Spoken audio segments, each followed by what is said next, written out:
Ontem ficou claro o apoio da população, porque a população quer uma solução para o dia a dia. A população quer, na vida como ela é, a vida que acontece nas nossas ruas, nas nossas casas, na caminhada para o trabalho, na ida das nossas crianças para a escola, na ida e volta para o trabalho, é essa segurança pública que os nossos cidadãos querem.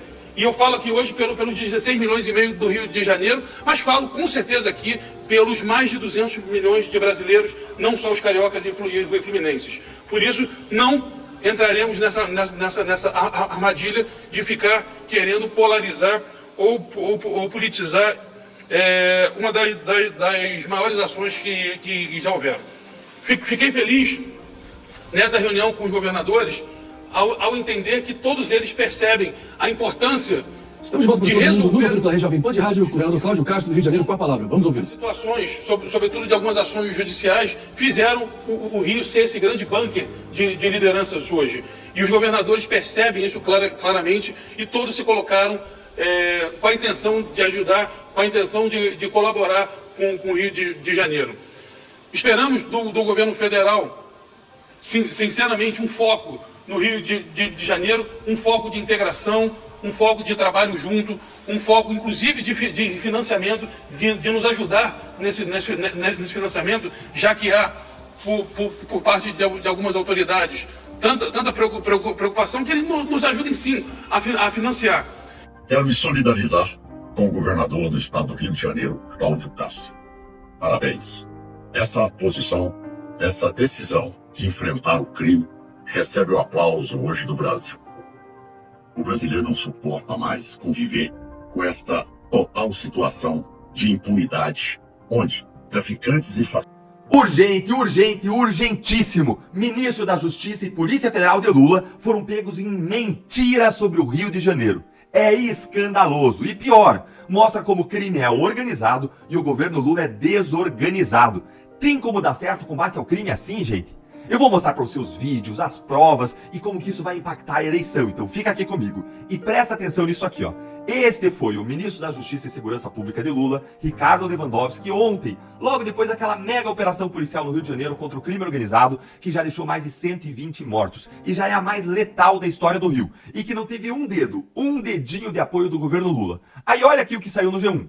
Aspas aqui do Lewandowski. Não recebi nenhum pedido do governador do Rio de Janeiro, diz Lewandowski sobre a operação com 64 mortos. E assiste aqui comigo. Olha aí. Bom, e só respondendo, não recebi nenhum pedido do governador do Rio de Janeiro, enquanto ministro da Justiça e Segurança Pública, para esta operação. Nem ontem, nem hoje, absolutamente nada. Só questão de gênero, óbvio. Aí, gente, ó, não teria recebido nenhum pedido de ajuda do Rio de Janeiro. Por isso, o governo Lula não teria ajudado. Assistiram, né? E agora se segura aí e bora pra hoje. Olha só aqui o Lewandowski ao lado do Andrei Rodrigues, o diretor-geral da Polícia Federal lulista. E ouça o que eles vão falar aqui, ó. E nós não fomos comunicados que seria deflagrada nesse momento. Houve um contato anterior do pessoal da inteligência da Polícia Militar com a nossa unidade do Rio de Janeiro para ver se haveria alguma possibilidade de atuarmos em algum ponto nesse contexto. Gente, presta atenção aí no Lewandowski. Vocês prestaram atenção? Nos gestos. Olá a todos do canal Web Mídia, sejam todos bem-vindos. Pessoal, vamos ver esse vídeo aqui, tá? Tá muito forte, observe bem. Esse vídeo aqui vai ser polêmico, mas bem objetivo. Preste bastante atenção, porque o que você vai ouvir aqui é muito forte, tá? Vamos lá e acompanhe comigo. Acabou trazendo à tona toda a verdade após essa guerra que se iniciou no Rio de Janeiro. Isso que ele trouxe, pessoal, envolvendo o presidente Lula é gravíssimo. A corda arrebentou e a verdade veio à tona. E veja mais o que disse agora o jornalista Caio Coppola, pessoal. Ele trouxe verdades envolvendo Lula e toda a falta de segurança que há no Brasil e especialmente no Rio de Janeiro. E ainda soltou uma bomba contra o petista. Deixa seguir e deixa a sua opinião aqui pra gente nos comentários. Em primeiro lugar, toda a nossa solidariedade às vítimas inocentes dessa tragédia, especialmente os familiares dos policiais que heroicamente deram a sua vida a serviço do combate ao crime e ao combate ao terror no Rio de Janeiro. Hoje, o Brasil é governado por um presidente da República que declarou que os traficantes que são vítimas dos usuários de droga. E esse presidente lidera um partido político que obteve mais de 80% dos votos dos presos nas cadeias. O nosso ministro da Justiça celebra a soltura de metade dos presos detidos em flagrante, enquanto o Supremo Tribunal Federal reenquadra milhares de traficantes faccionados como se fossem meros maconheiros. Para completar, o STF é presidido por um ministro que já proibiu a polícia do Rio de Janeiro de realizar sobrevoos e operações táticas nas favelas dominadas pelo crime organizado. Mas, enquanto a narrativa da esquerda brasileira é tratar os criminosos como vítimas da sociedade, as estatísticas revelam a realidade sobre quem são os verdadeiros agressores. Em 2024, segundo o Datafolha, 23 milhões de brasileiros viviam em áreas dominadas por facções criminosas. Mas graças à impunidade e à soltura em massa de criminosos, esse número aumentou 24% em apenas um ano. Atualmente são 28 milhões e meio de pessoas habitando zonas sob comando do crime. E quando essas pessoas inseguras, desesperadas, olham para as nossas autoridades em busca de respostas, o que elas veem? CNN Brasil, STF anula a apreensão de 695 quilos de cocaína. G1, Supremo manda soltar 15 integrantes condenados de quadrilha que opera tráfico de drogas. Poder 360, Lava Jato faz 9 anos, sem políticos presos e com Lula presidente. Folha de São Paulo, Correios voltam a dar prejuízo bilionário sob gestão petista. Estadão, fraude bilionária é o segundo escândalo no INSS do governo Lula 3. Então vejam só a situação deprimente do nosso povo. O Estado brasileiro é governado por ladrões e incompetentes, enquanto o território brasileiro é governado por traficantes e assassinos, sob o beneplácito da nossa justiça. Aliás, se 15% do país está mesmo sob domínio territorial do crime organizado, por que ninguém da esquerda levanta a bandeira da soberania? Afinal de contas, o que é soberania? É o direito exclusivo do Estado de exercer sua autoridade sobre uma sociedade no seu próprio território.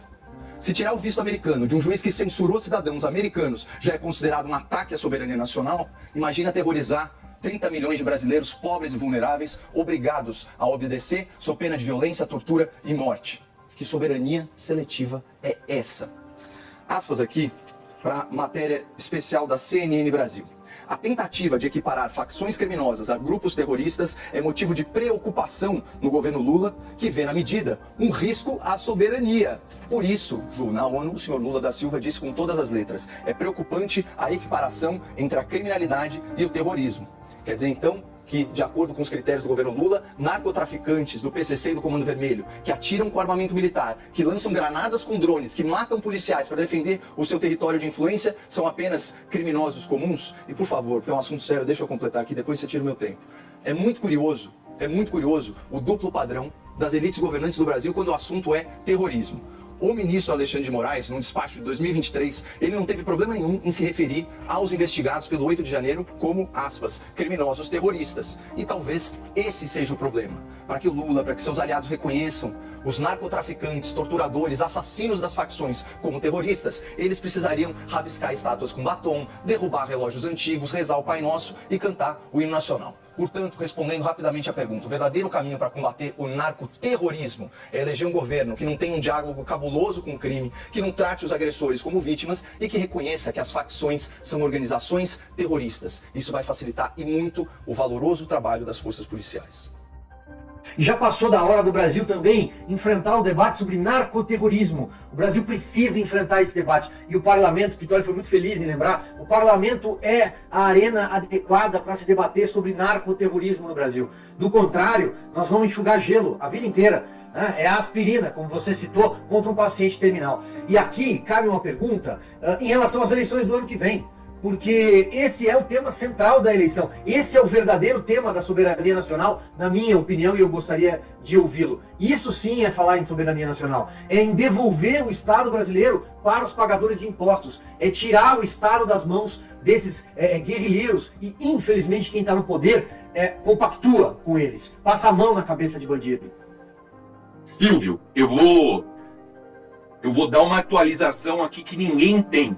Pittoli, atualizar o total de criminosos mortos confirmado aqui. 140 criminosos mortos ontem no Rio de Janeiro. 140, Pittoli. Isso aqui é o quê?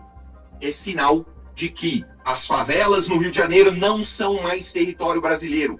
São territórios ocupados pelo crime organizado. Não há mais soberania. Quem tem que lutar para retomar esse território são as Forças Armadas brasileiras. aquilo ali não é mais Brasil. Aquilo ali é um pedacinho de Caracas. Aquilo ali é um pedacinho da Colômbia. Aquilo ali é um pedacinho do inferno. Se não for retomado, não há como combater o crime organizado. E agora eu vou baixar o tom e eu vou ser um pouco mais técnico, Silvio. Eu estudo muito história militar, tá? E a história militar, às vezes a gente acha que é só o passado distante, né? Primeira Guerra Mundial, Segunda Guerra Mundial, ou guerras medievais.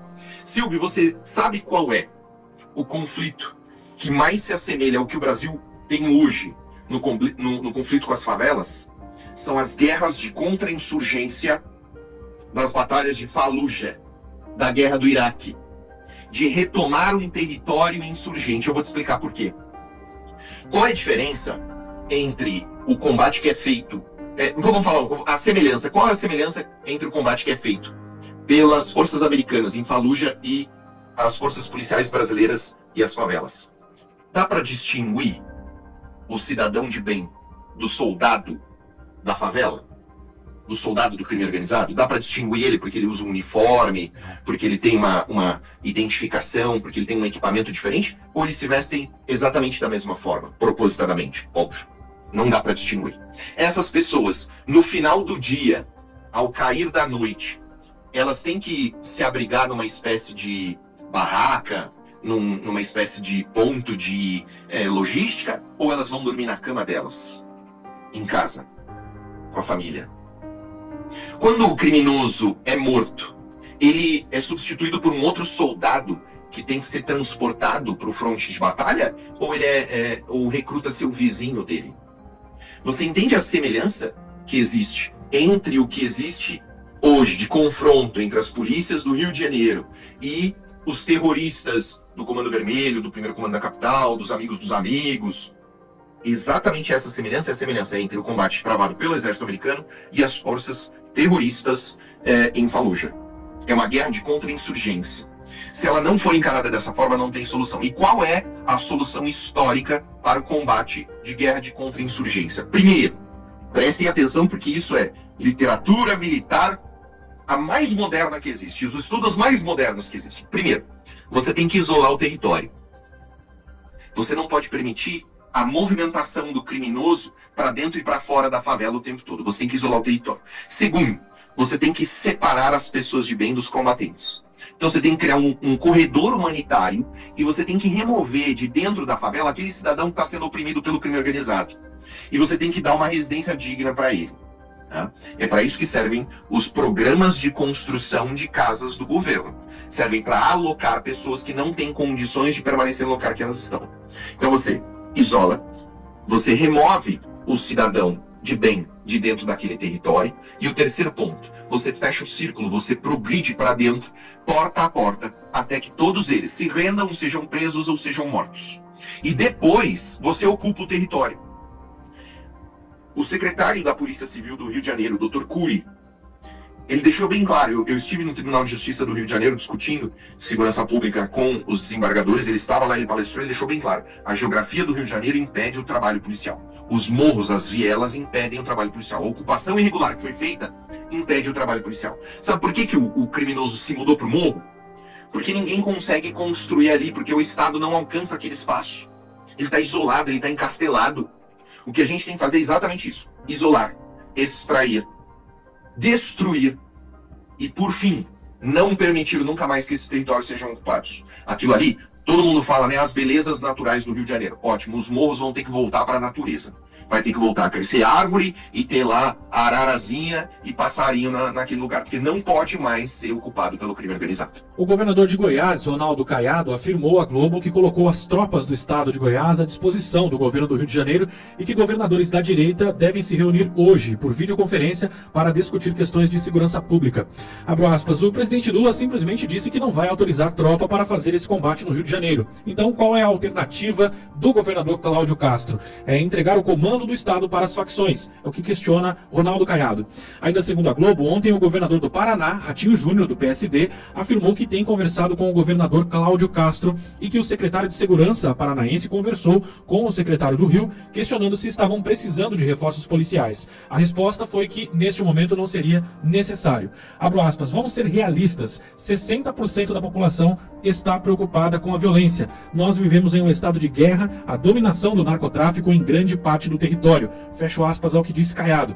Ele afirmou ainda que não se pode acreditar que você deve chegar com flores no Complexo do Alemão e que isso não vai resolver o problema. Então Caiado indica que haverá hoje uma reunião com os governadores de direita para discutir questões de segurança e também para oferecer apoio ao Rio de Janeiro. E repito, a Secretaria de Segurança Pública do Rio de Janeiro afirma que nesse momento não é necessário. A operação de ontem ela foi realizada pela Polícia Militar, pela Polícia Civil, pelo Ministério Público e ela surtiu um resultado e que, claro, há um monitoramento do que vai acontecer nas próximas horas, tanto na capital como no restante do estado do Rio de Janeiro, mas que nesse momento não seria necessário receber tropas de outros estados no Rio de Janeiro para o combate à violência. Mas já há movimentação dos governadores em relação ao tema, Pitoli. Obrigado, Barros. Thelma, vamos lá. Vou te ajudar aqui na minha análise. Espero te ajudar, claro. Espero poder te ajudar.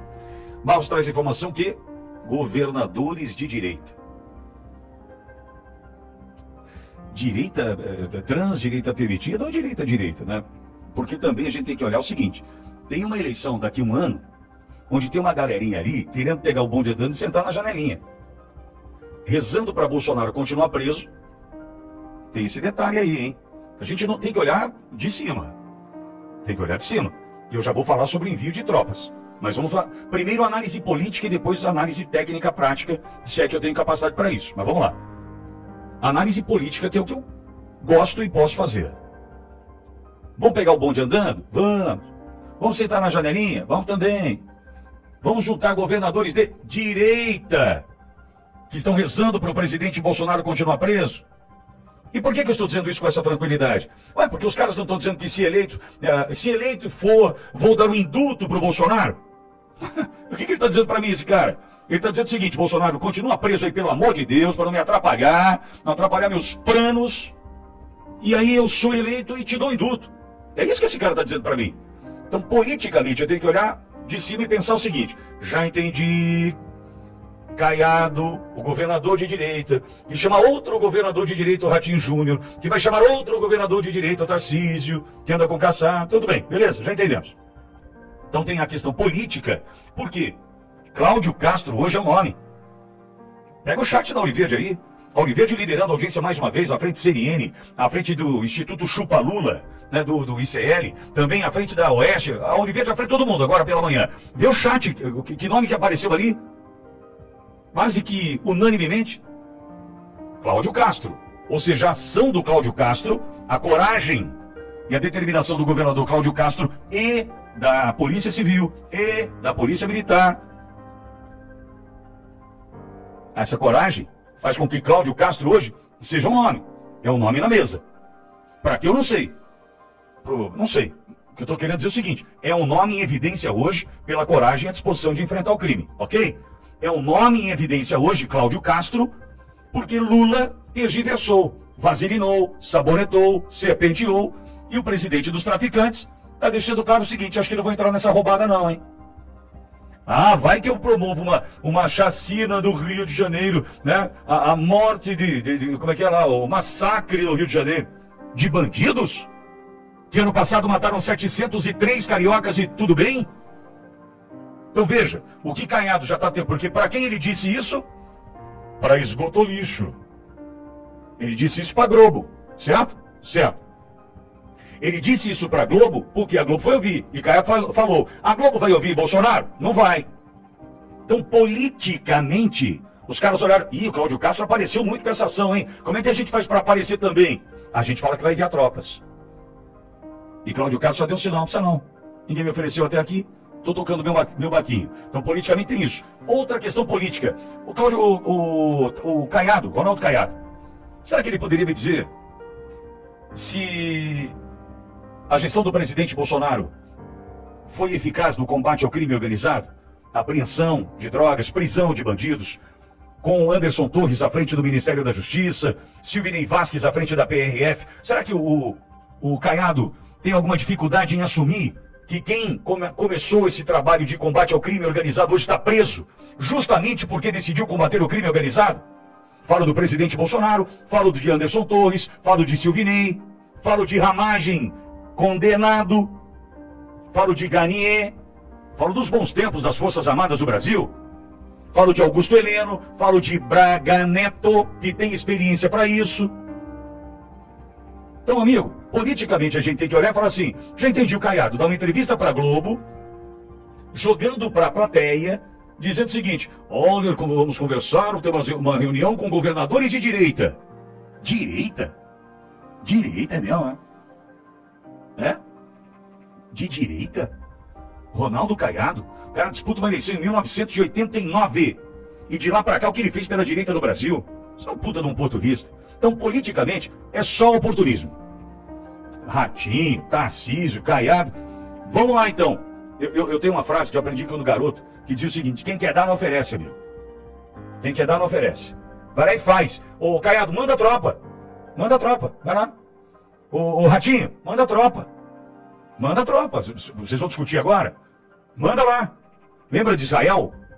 Lembra do governo israelense quando do acidente de Brumadinho? Israel mandou para cá especialistas para ajudar no resgate das pessoas naquela situação. Para encontrar corpos naquela situação. Israel não ficou assim, quer que eu mande aí? Não, chegou aqui e foi ajudar. Voluntário é assim. Do ponto de vista técnico, entendo eu que nós precisamos continuar o combate no Rio de Janeiro. Precisamos. E, caso seja efetivado um acordo, numa decisão com estes que aí estão, se colocando Ratinho, Caiado, enfim, caso isso venha acontecer, qual é a estratégia? Já conversamos com o delegado Paulo Bilinski. Vão cercar as comunidades, um corredor humanitário para tirar os moradores e vão resolver o problema? É isso?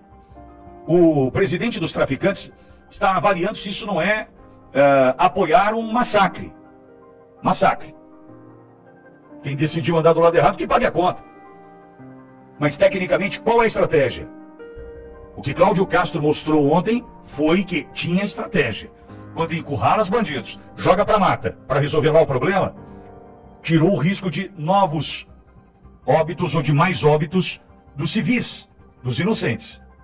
Agora, diante disso tudo, Thelma, para terminar e ouvir Rodrigo Constantino, o que eu sinto? Oportunismo. Caiado falou para a Globo. Pessoal, eu dei essa pausa aqui para que você preste bastante atenção, tá? O que você vai ver aqui vai ser algo forte. E observe bem e vá comentando aí. Você já viu já no começo aí que muitas coisas que já foram ditas aqui nesse vídeo, tá? Dele. Ele quer até intervir, ele se aproxima do Andrei, dá uma encostada nele, cutucando ali com o braço, mas se segura, e aí, olha agora o que o Andrei vai falar. Vou até voltar para você ver um pouquinho da gesto corporal aqui do Lewandowski, olha aí, ó. Da Polícia Militar, com a nossa unidade do Rio de Janeiro, para ver se haveria alguma possibilidade de atuarmos em algum ponto nesse contexto. Desconforto.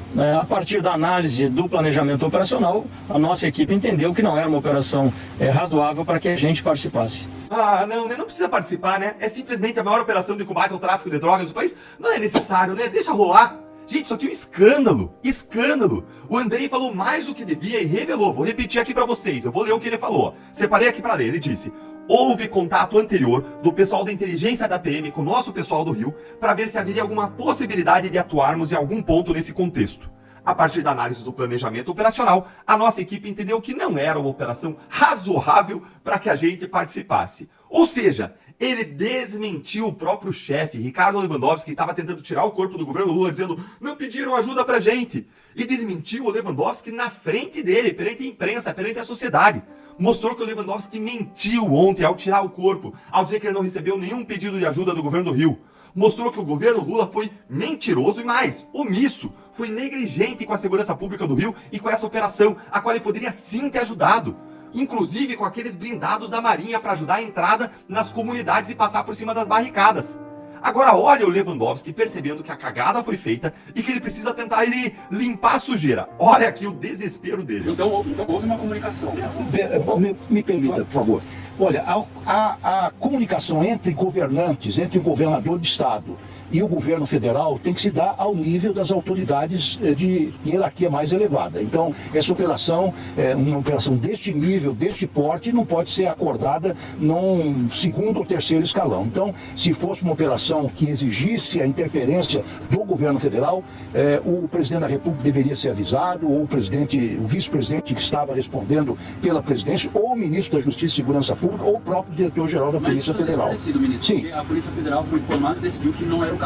Não, ela foi comunicada de alguns detalhes dos planos que estavam sendo engendrados no Rio de Janeiro. Não houve nenhuma comunicação formal. No âmbito local. Uma troca.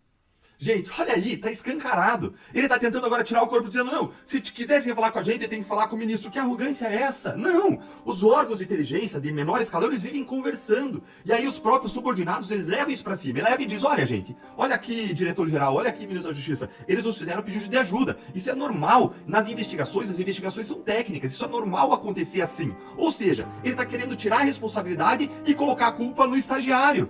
Que falta de hombridade dele. E olha como que o Lewandowski começou até a gaguejar quando eles perceberam a besteira que eles fizeram ao revelar sem querer a sua própria mentira. Ao mostrar que eles sabiam de tudo e resolveram ficar parados e não fizeram nada. E aí o Andrei, ele segue tentando consertar a burrada. Olha que gente, é incrível. Isso não deveria ter sido comunicado ao Brasil? Veja, isso, para ficar bem claro essa situação. Houve um contato no nível operacional, informando que haveria uma grande operação e se a Polícia Federal teria alguma possibilidade de atuação na sua área, no seu papel.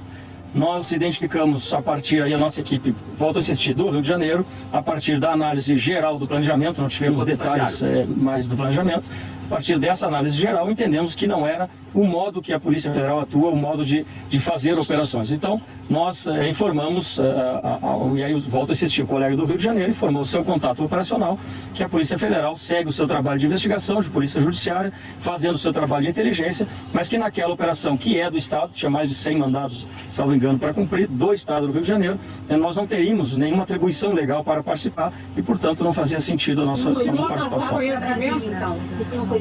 Isso o meu superintendente comunicou depois de que foi descartada essa possibilidade de participação por falta de atribuição. A deflagração dessa operação não nos foi comunicada. Que falta de atribuição e todas aquelas armas que foram importadas, trazidas de fora com contrabando, armas que passaram pelas fronteiras do Brasil, a maior operação de guerra contra o tráfico de drogas, inclusive internacional, que traz droga de fora, que isso é crime federal, também de competência da União, da Polícia Federal, e aí ele se omite e coloca a culpa, veja, foi uma decisão lá do pessoal operacional do Rio de Janeiro, assuma a responsabilidade. É para acabar, gente, é para acabar. Se esse é o nível de coordenação do governo Lula entre chefes e subordinados, entre ministro, chefe da PF e pessoal do Rio de Janeiro para combater o crime organizado, a gente está realmente perdidos com esse desgoverno. O crime é mais organizado do que o governo. Crime organizado e governo desorganizado. Não é à toa que, segundo uma pesquisa da Atlas Intel que saiu agora, em agosto, olha aí, segundo essa pesquisa, os brasileiros elegeram a corrupção, a criminalidade e o tráfico de drogas como os maiores problemas do Brasil. E isso que a gente está vendo agora pode ser então super impactante para as eleições, porque ninguém mais aguenta um governo que trata bandido como vítima e que não se organiza para combater o crime. O Congresso ele precisa se mexer urgentemente contra esse desgoverno que mente, que confessa suas mentiras ali atrapalhadamente e que depois ainda tenta tapar o buraco com desculpas como se nós fôssemos trouxas. Não dá mais para aceitar isso. Um governo que passa pano para bandido e não se organiza para combater o crime organizado. Não dá mais para aceitar. E agora eu quero ouvir a sua opinião. O que você achou de ver o Lewandowski e o Andrei pegos na mentira, hein? E o que você acha desse combate desorganizado ao crime organizado? Conta aí para mim nos comentários. Então é isso aí, pessoal. Agradeço a vocês por ter ficado até o finalzinho. Peço a vocês que deixem seu like, compartilhe e convide as pessoas para estar assistindo aqui os nossos conteúdos, tá bom? Fiquem todos com Deus. Em nome de Jesus, até um próximo vídeo. Assim, se Deus permitir. Que Deus continue abençoando a sua casa, a sua família, em nome de Jesus.